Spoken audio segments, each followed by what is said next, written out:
안녕하십니까. 오늘은 5월 29일 금요일 안식일 저녁입니다. 오늘도 계속 이어서 민수기 28장, 29장에 있는 말씀을 통해서 교훈을 찾아보려고 합니다. 오늘 제목은 그 규례를 따라서라는 제목으로 말씀을 드리겠습니다. 민수기 27장에서 모세는 여호수아를 이스라엘의 새 지도자로 세우는 안수식을 거행합니다. 그 후에 하나님께서는 모세를 통하여 가나안에 들어갈 광야 2세대들에게 두 가지 중요한 말씀을 하시고 계십니다. 첫째는 민수기 28장부터 29장까지 걸쳐서 설명한 절기와 희생제도에 관한 것이고, 지난주에 매일 아침 저녁으로 드리는 상번제와 안식일 제사와 월삭, 매월 초 하루에 드리는 제사에 대한 말씀을 우리가 살펴보았죠. 이제 오늘 저녁에는 민수기 28장 16절부터 29장까지 나오는 연중 절기에 관련된 희생 제사에 대해서 알아보려고 합니다. 이스라엘 백성들에게는 5번의 절기가 있었습니다.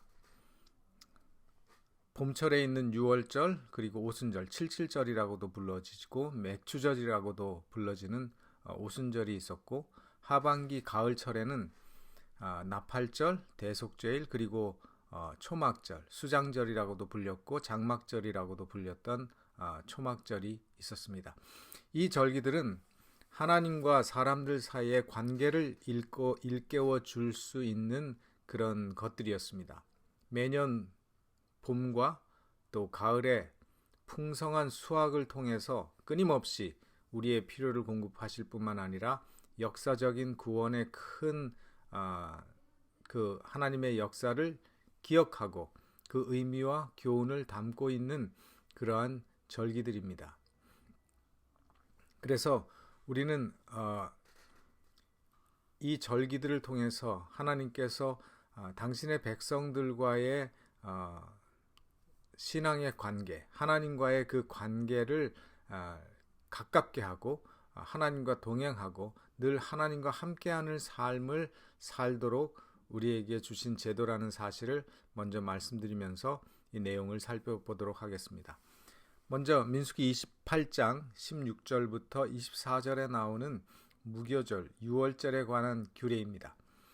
정월 14일은 여호와의 유월절이며 또 그달 15일부터는 절일이니 7일 동안 무교병을 먹을 것이며 그 첫날에는 성회로 모일 것이요 아무 노동도 하지 말 것이며 숫송아지 2과 수양 1와 1년 된 수양 7을 다 흠없는 것으로 여호와께 화제를 드려 번제가 되게 할 것이며 그 소제로는 고운 가루에 기름을 섞어서 쓰되 숫송아지 하나에는 에바 10분지 3이요 수양 하나에는 에바 10분지 2를 드리고 어린 양 7에는 매 어린 양의 에바 10분지 1을 드릴 것이며 또 너희에게 속하기 위하여 수염소 하나로 속죄제를 드리되 아침의 번제 곧 상번제 외에 그것들을 드릴 것이니라.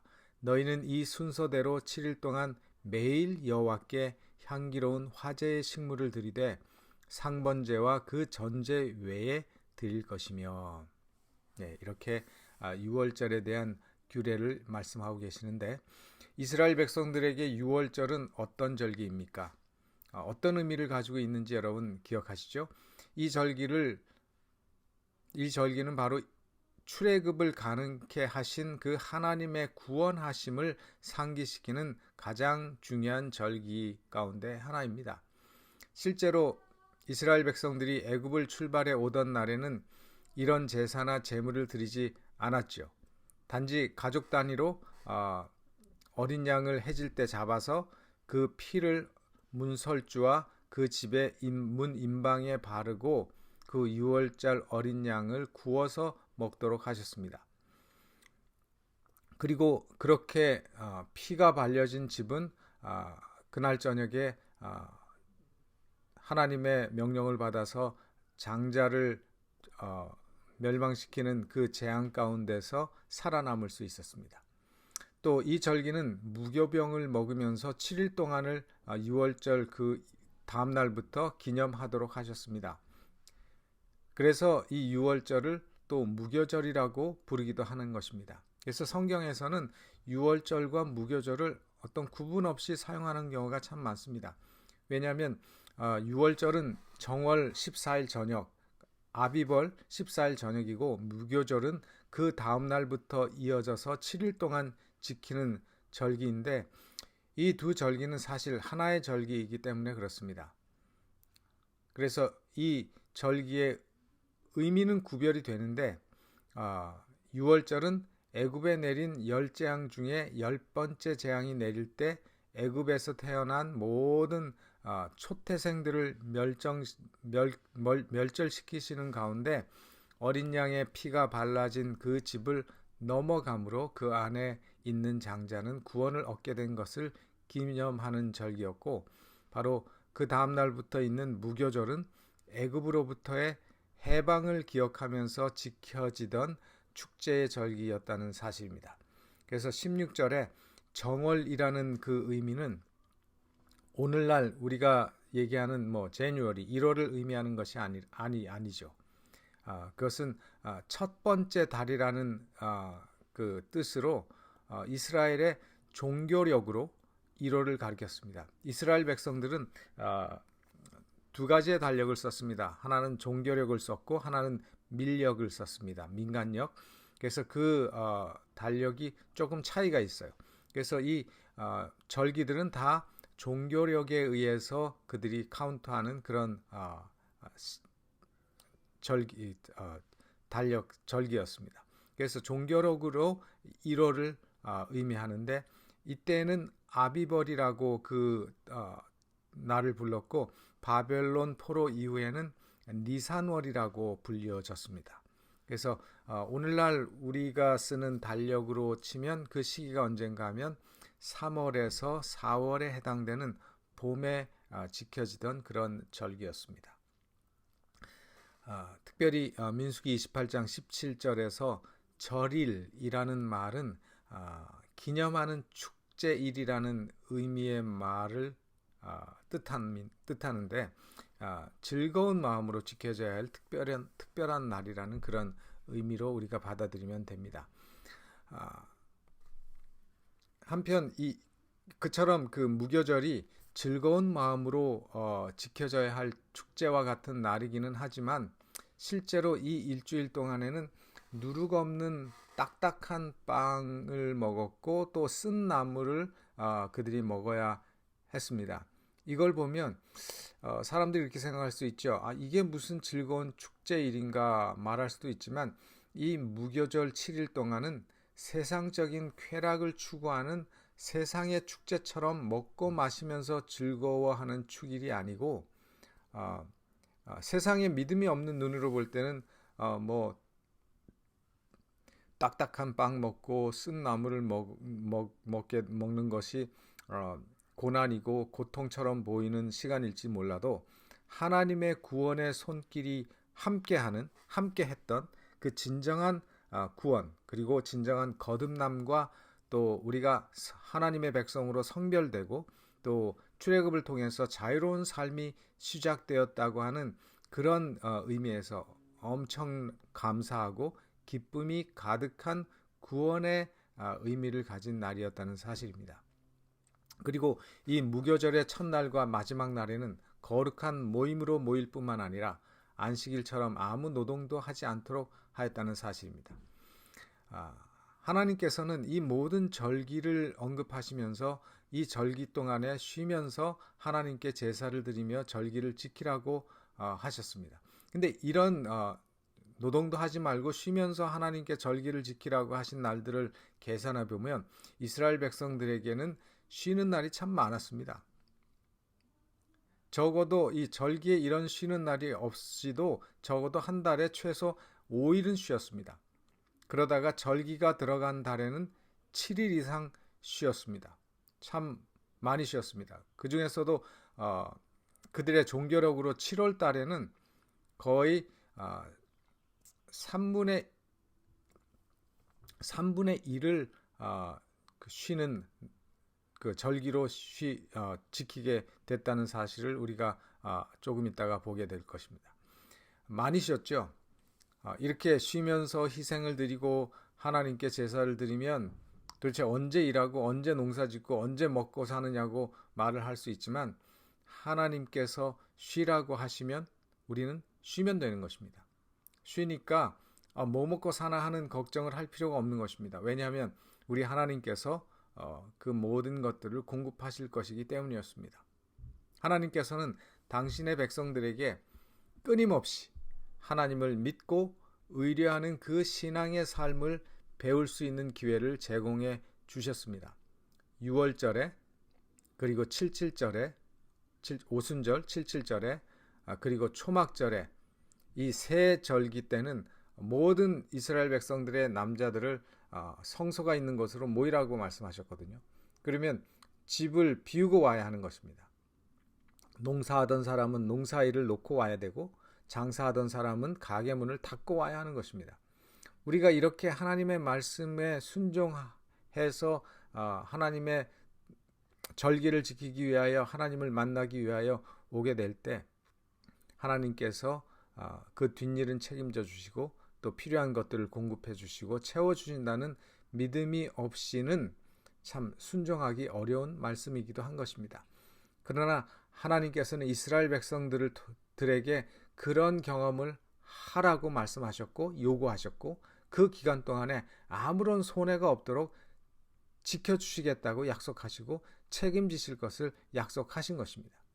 그래서 6월절과 무교절의 7일 동안은 매일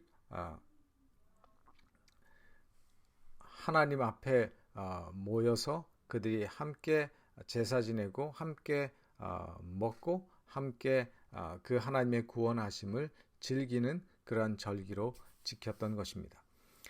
특별히 이제 그 무교절 6월절 7일 동안에 하나님 앞에 드렸던 제사는 매일 월삭 매달의 첫날에 드렸던 제사와 동일한 제사를 드렸습니다. 거의 대부분 절기 동안의 제사는 장막절에 드리는 제사 외에는 거의 똑같은 제사와 희생을 드렸던 것을 우리는 성경을 통해서 확인할 수 있습니다. 그 다음에 민수기 28장 24절부터 31절까지는 77절 오순절에 대한 규례가 나옵니다. 민수기 28장 24절로 31절에 나오는 말씀입니다. 너희는 이 순서대로 7일 동안 매일 여호와께 향기로운 화제의 식물을 드리되 상번제와 그 전제 외에 드릴 것이며 제7일에는 성회로 모일 것이요 아무 노동도 하지 말 것이니라. 77절 처음 익은 열매 드리는 날에 너희가 여호와께 새 소재를 드릴 때에도 성회로 모일 것이요 아무 노동도 하지 말 것이며 숫송아지 둘과 수양 하나와 1년 된 수양 7으로 여호와께 향기로운 번제를 드릴 것이며 그 소재로는 고운 가루에 기름을 섞어서 쓰되 매 숫송아지에는 에바 10분지 3이요 수양 하나에는 에바 10분지 2요 어린 양 7에는 매 어린 양의 에바 10분지 1을 드릴 것이며 또 너희를 속하기 위하여 수염소 하나를 드리되 너희는 다 흠없는 것으로 상번제와 그 소제와 전제 외에 그것들을 드릴 것이니라. 그래서 이 77절의 절기도 6월절의 절기의 제사와 동일하였습니다. 이 77절은 시간이 어떻게 카운트가 되는가 하면 무교절의 첫날 다음날 즉 무교절의 둘째 날에 무엇을 했는가 하면 그 시기에 수확한 곡식단을 흔들어서 하나님 앞에 요제로 드렸습니다. 그 요제를 드렸던 그 요제절로부터 77이 7주일이 지난 49일이 지난 다음날 즉 50일째 되는 날에 이 77절을 지켰습니다. 그래서 77절을 또 다른 말로는 오순절이라고도 불렀어요. 그래서 오순 열이 5개인 절기 그러니까 50일절이라는 말이죠.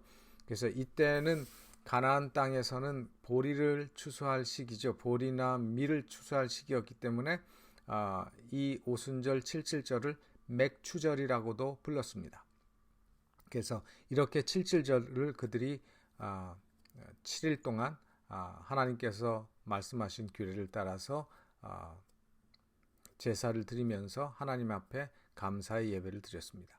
그 다음에 민수기 29장 1절부터 2절에는 1절부터 나오는 말씀은 바로 나팔절에 관한 말씀인데, 그 다음에 이제 순서가 바로 나팔절입니다. 나팔절은 오순절이 지난 다음에 이제 하반기에 해당됩니다. 그래서 가을절기에 시작되는데 29장 1절로 2절에 있는 말씀을 읽어보면 7월에 이르러는 그달 초 1일에 성회로 모이고 아무 노동도 하지 말라. 이는 너희가 나팔을 불 날이니라. 너희는 숫송아지 하나와 수양 하나와 1년 되고 흠없는 수양 7을 여호와께 향기로운 번제로 드릴 것이며 하면서 이제 나팔절의 규례를 말씀하십니다. 드리는 제사와 희생은 앞에 있는 절기 때와 거의 비슷합니다. 거의 똑같습니다. 나팔절은 이제 언젠가 하면 7월이죠. 6월절은 1월이라고 말씀하셨으니까 6월절로부터 6개월 후입니다. 그래서 나팔절은 6월절로 시작하는 종교력의 7번째 달이라는 뜻입니다. 7월이라는 말은. 이 시기에는 모든 추수가 다 끝납니다. 그리고 포도도 거두어들이고 거의 모든 추수를 끝내고 이제는 새로운 파종을 기다리는 시기였기 때문에 백성들은 이제 농사일을 잠시 놓고 쉴 수 있는 시간이었습니다. 그래서 그 시간에는 하나님을 더욱더 가까이 할 수 있는 시간이 되었습니다. 그래서 그런지 이 7째 달, 정월은 아비벌이었죠. 7째 달은 에다님 달인데, 에다님 달에는 중요한 종교적 행사가 많았습니다. 이 7월에만 3가지의 절기가 기다리고 있었습니다. 첫 번째는 바로 7월 1일 첫날이 나팔절로 그들이 성회로 지켰고, 그러니까 이 나팔절은 7째 날에 월삭과 겹치게 되겠죠. 겹치는 날이었습니다. 그리고 10일은 그로부터 열흘 후에 10일은 7월 10일은 대속죄일이었습니다. 이스라엘 백성들에게 어떤 신앙적인 면에 있어서 가장 중요한 날 대속죄일이었고, 그로부터 5일 후 15일부터는 7일 동안 장막절, 초막절을 지켰습니다. 그래서 이 7월 이스라엘의 종교력의 7월은 이스라엘의 민력으로는 새해를 시작하는 1월에 해당됐습니다. 오늘날 달력으로는 9월에서 10월에 해당되는 시기였는데, 바로 이 나팔절은 종교력으로는 7월 1일에 나팔을 불었기 때문에 나팔절이라고 불렸고, 그 이스라엘 백성들의 민력으로는 1월 1일이었기 때문에 동시에 신년제의 역할도 하였습니다. 또 달의 첫날이기 때문에 이 날은 특별한 의미가 있는 날이었습니다. 그런 점에서 이 나팔절은 New Start, 새로운 시작, 새로운 기회, 새 출발, 하나님께 새롭게 헌신하고 새 출발하기 위해서 생계수단을 위한 모든 노동을 금지하셨고, 하나님을 의지하는 마음으로 하나님의 은혜와 구원하심을 경험하는 날로 삼았습니다. 특별히 실제로 이스라엘 백성들은 이날에 산양의 뿔로 만들어진 그 나팔, 쇼파르라고 부르는 그 나팔을 아주 길고 우렁차게 불었는데, 이것은 바로 백성들에게 이제 이 절기를 알리는 그런 의미이기도 하지만 하나님의 은총과 권능을 기억하기 위한 목적이었다고 합니다. 그래서 이날 예배를 통해서 새로운 한 해 동안, 종교력으로는 7월 1일이지만 이스라엘의 민간력으로는 이 나팔절이 1월 1일이라고 말씀드렸잖아요. 그러니까 이날 예배를 통해서 새로운 한 해 동안에도 하나님의 뜻에 합당한 믿음 생활을 하겠다는 결심을 하는 날이 되기도 했던 것입니다. 그리고 이제 그런 어떤 의미가 있는 날이 바로 이 나팔절이라는 사실을 여러분들이 좀 기억해 두시면 좋을 것입니다. 그래서 우리도 매해 새해 첫날 개인적으로 또 교회적으로 가족적으로 이렇게 하나님 앞에 헌신하고 새해 결심을 하고 새해를 설계하고 그런 시간을 우리가 보내는 것도 바로 이 나팔절의 의미와 비슷한 것이라고 우리가 말씀드릴 수 있습니다. 이제 이 나팔절의 제사에 관한 것은 아까도 말씀드린 것처럼 다른 절기들과 월색에 드리는 제사와 동일합니다. 그 다음에 이제 계속해서 대속제일과 장막절에 대한 규례가 나오고 있습니다. 대속제일은 욤키푸르, 속죄의 날이라는 뜻이죠. 민수기 29장 7절부터 나오고 있습니다. 11절까지 나오는데 제가 민수기 29장 7절의 말씀을 7절만 읽겠습니다. 7월 10일에는 너희가 성회로 모일 것이요. 여기서 7월은 아까도 말씀드린 것처럼 종교력으로 7월이죠. 성회로 모일 것이요. 마음을 괴롭게 하고 아무 노동도 하지 말 것이며. 다른 절기에는 항상 아무 노동도 하지 말라는 말씀이 있었지만 이 대속죄일 날 하나 더 애드된 말씀이 뭐냐면 마음을 괴롭게 하고 라는 말씀이 애드가 됐습니다. 이 대속죄일 날은 이스라엘 백성들 전체가 죄를 속죄하는 날이었습니다. 또 1년 동안 쌓여있는 모든 백성들의 죄와 성소의 죄들을 도말하는 날이었습니다. 도말한다는 말은 완전히 씻어서 없앤다는 그런 의미죠. 그래서 실제로 이 대속죄일 이 날을 통해서 백성들이 물론 마음을 괴롭게 하면서 겸손하게 회개하는 시간도 가지고 있었지만 성소의 1년 동안에 동물의 피로 백성들의 죄를 속하고 용서해 하느라고 흘려진 그 희생 제물들의 피로 더러워진 휘장 피를 그 제물의 피를 휘장에 뿌렸거든요. 그 희생 제사 할 때 그 다음에 또 제단의 뿔에다가 그것을 묻히고 했기 때문에 휘장이 피로 아주 더러워졌죠. 1년 동안에. 그래서 피로 더러워진 그 휘장을 새 것으로 바꾸고 또 피가 묻어 있는 제단의 뿔도 씻는 날이 되었습니다.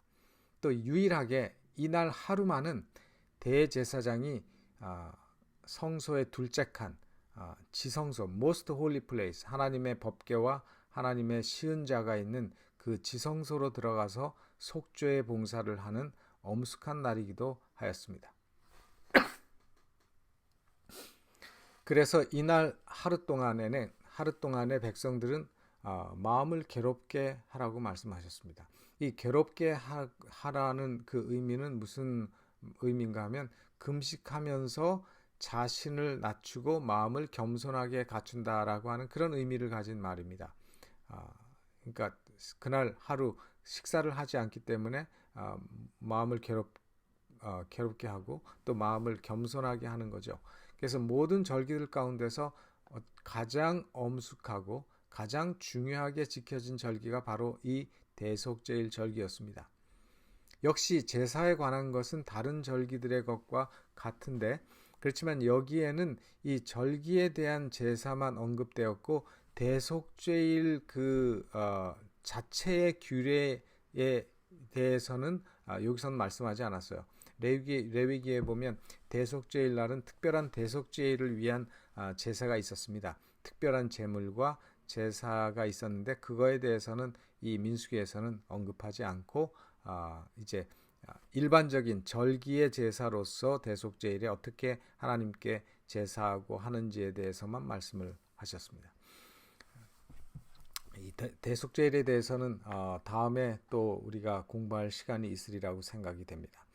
이제 그리고 마지막 민수기 29장 12절부터 40절까지 1년 중에 마지막 절기 바로 장막절, 초막절, 수장절이라고 부르는 이 장막절에 대해서 말씀을 하시고 계십니다. 민수기 29장 12절부터 40절인데 제가 12절만 읽겠습니다. 7월 15일에는 너희가 성회로 모일 것이요 아무 노동도 하지 말 것이며 7일 동안 여호와 앞에 절기를 지킬 것이라. 그래서 이 장막절은 7월 15일부터 성회로 모이는데 사실 시작은 바로 그 전날 7월 14일 저녁 때부터 시작이 되었습니다. 그래서 날수로는 8일을 지키게 되죠. 그래서 이 장막절, 초막절, 이 초막절은 백성들이 집을 떠나서 초막을 짓고 생활을 했습니다. 그 의미는 뭔가 하면 이스라엘 백성들이 출애굽 후에 40년 광야 생활을 하는 동안에 그들이 이런 천막 속에서 생활을 했죠. 그래서 그런 광야 생활을 하는 동안에 하나님께서 보호해 주시고 또 그들의 모든 필요인 물과 양식을 공급해 주신 것을 기념하기 위한 절기였습니다. 또 시기적으로 이때는 모든 곡식도 수확을 끝냈고 또 포도를 추수한 후였기 때문에 거기다가 또 이스라엘의 모든 절기 가운데 가장 중요한 절기였던 그 대속죄를 마친 후였기 때문에 속죄가 끝난 후였기 때문에 하나님 앞에서 행복해하고 기뻐하고 즐거워하고 축제하는 그런 감사의 절기가 되었습니다.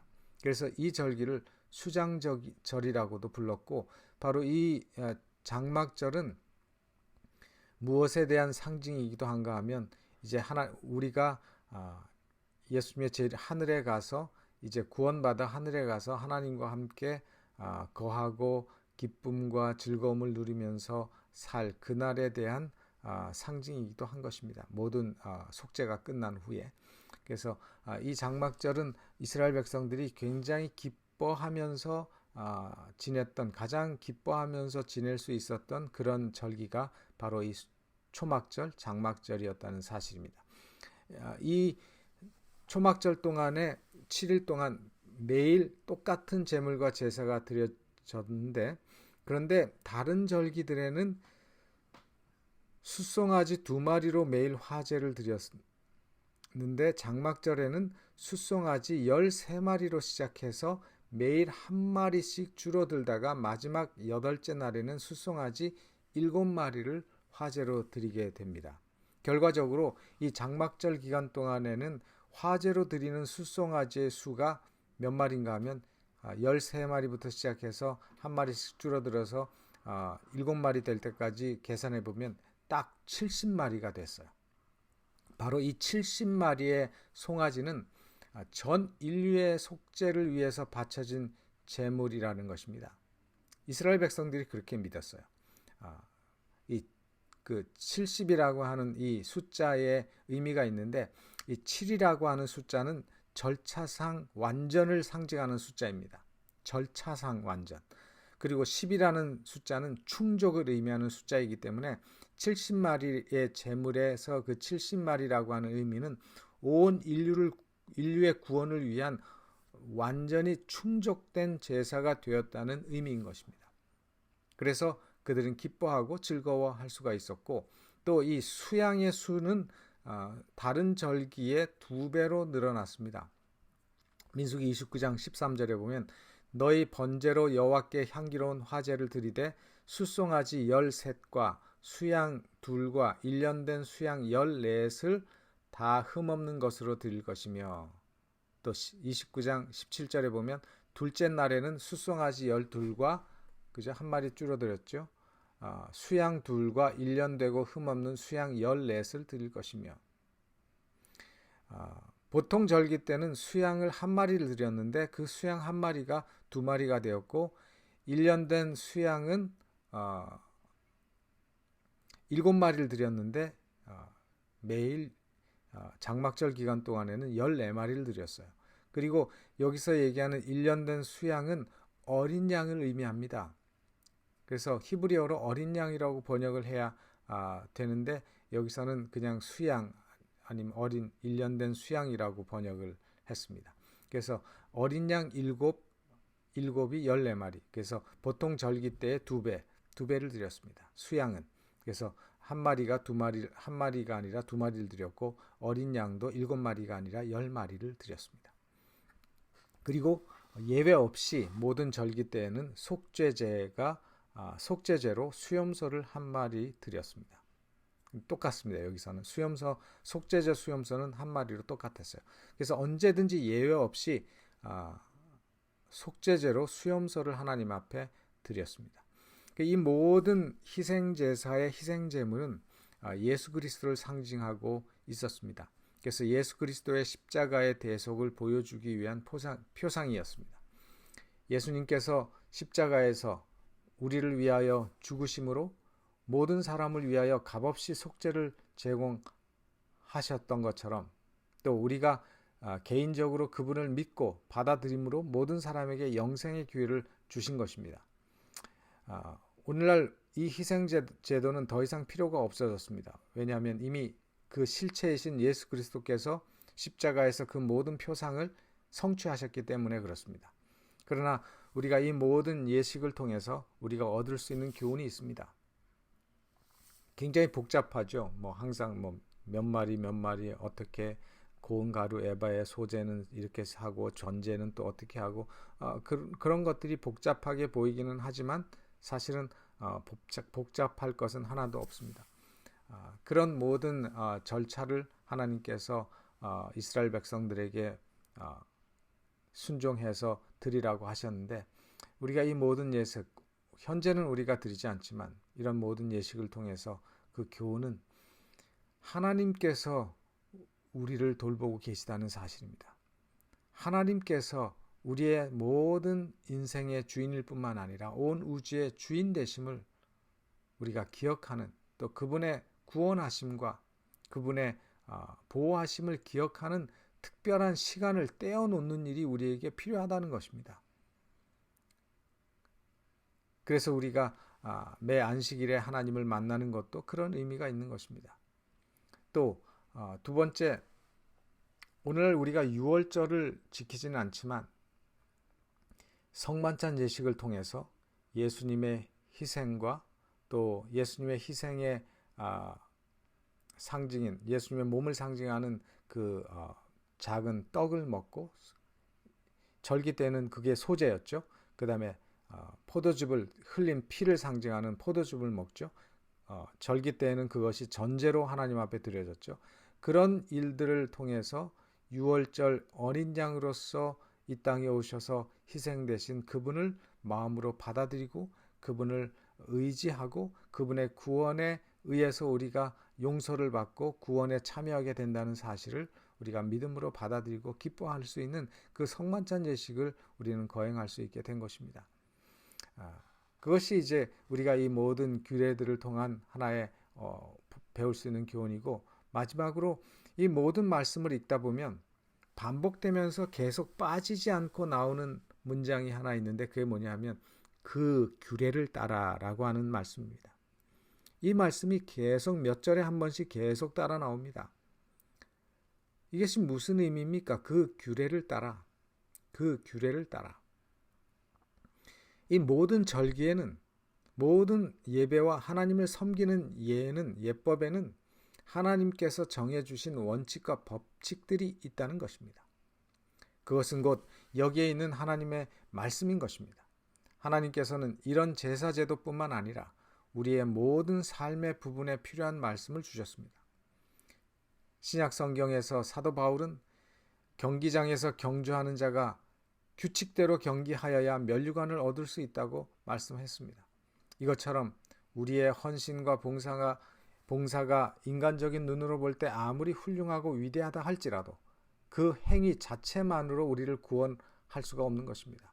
오직 우리의 삶의 기준을 하나님의 말씀에 맞추고 하나님의 그 예수 그리스도의 희생을 우리가 믿음으로 받아들이고 말씀에 순종하고 그 말씀대로 생애하고 따르는 것이 필요하다는 말씀인 것입니다.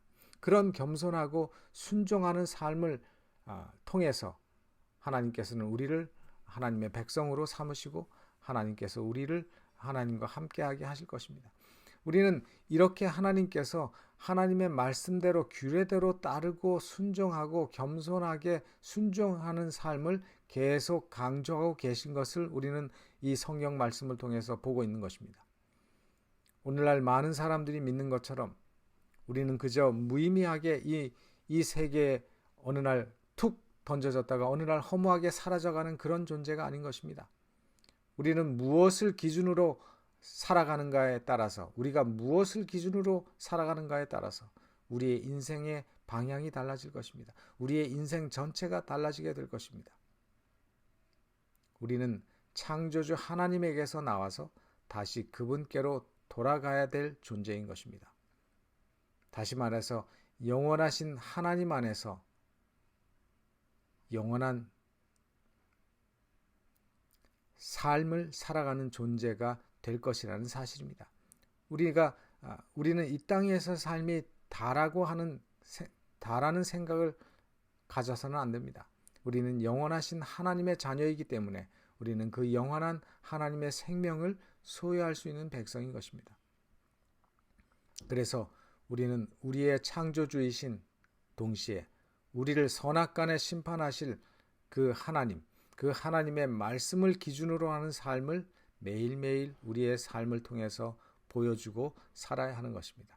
그런 삶을 통해서 우리는 하나님께 영광을 돌릴 수 있고, 또한 우리의 삶이 하나님의 아름다운 품성을 보여주므로 우리의 삶이 평화롭고 행복하고 이 땅에서 기쁨을 누리면서 살 수 있는 그런 인생을 살게 되는 것입니다. 오늘도 이 민수기에 나타난 절기를 통해서 우리가 찾아야 될 교훈들을 살펴보았는데, 이 말씀이 우리의 삶에서 이루어지고 또 실천되어지기를 간절히 바랍니다. 이제 기도하겠습니다. 하늘에 계신 하나님 아버지, 오늘 우리에게 귀한 말씀을 주셔서 감사합니다. 하나님께서 우리를 얼마나 사랑하시고 우리와 얼마나 함께 하시기를 원하시는지 그 하나님의 마음을 우리로 하여금 깨닫게 하여 주시고, 또 우리를 구원하셔서 영원히 주님과 함께 거하기를 원하시는 주님의 뜻을 이 모든 절기와 이 표상을 통해서 이미 우리에게 가르쳐 주시고 보여주신 것을 우리가 믿게 하시며, 그 말씀을 따라 우리가 그 일을 위해서 준비하는 하나님의 거룩한 백성들 되게 하시고, 하나님의 말씀을 귀하게 생각하고 하나님의 뜻을 따라 순종하는 삶이 얼마나 우리에게 기쁨과 행복을 주는지를 깨닫고 경험하는 우리 모두가 되게 하여 주시옵소서. 예수님의 이름으로 기도하옵나이다. 아멘.